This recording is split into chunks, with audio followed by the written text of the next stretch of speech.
नमस्कार दोस्तों, मैं उमेश यानी यूके बंसी। आप सभी का एक बार फिर से स्वागत है। आज की इस वीडियो में भोजपुरी इंडस्ट्री से जुड़ा एक और बड़ा अपडेट लेकर आया हूं, इसलिए वीडियो को आखिर तक जरूर देखें। और अगर आपने अभी तक हमारे चैनल को सब्सक्राइब नहीं किया है तो जल्दी से कर लीजिए, क्योंकि हमारे चैनल पर भोजपुरी की हर बड़ी खबर सबसे पहले मिलती है। तो दोस्तों, इस समय भोजपुरी इंडस्ट्री में एक और बड़ी खबर सामने निकल कर आ रही है। जानकारी के अनुसार पवन सिंह के आने वाले नए गाने को लेकर फैंस के बीच जबरदस्त उत्साह देखने को मिल रहा है। जैसे ही गाने का मोशन पोस्टर रिलीज हुआ, सोशल मीडिया पर फैंस लगातार अपनी प्रतिक्रिया दे रहे हैं और इस गाने का बेसब्री से इंतजार कर रहे हैं।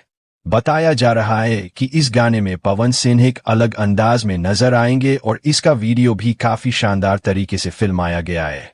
अगर सब कुछ तय कार्यक्रम के अनुसार रहा तो पहले फुल पोस्टर रिलीज होगा, उसके बाद टीजर आएगा और फिर ऑफिशियल गाना रिलीज किया जाएगा। अब देखना दिलचस्प होगा कि रिलीज होने के बाद यह गाना यूट्यूब पर कितना बड़ा रिकॉर्ड बनाता है और दर्शकों का कितना प्यार हासिल करता है।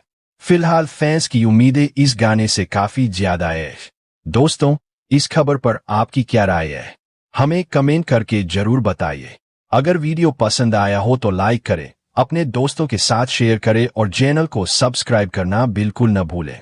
धन्यवाद दोस्तों, मिलते हैं अगली बड़ी भोजपुरी अपडेट के साथ।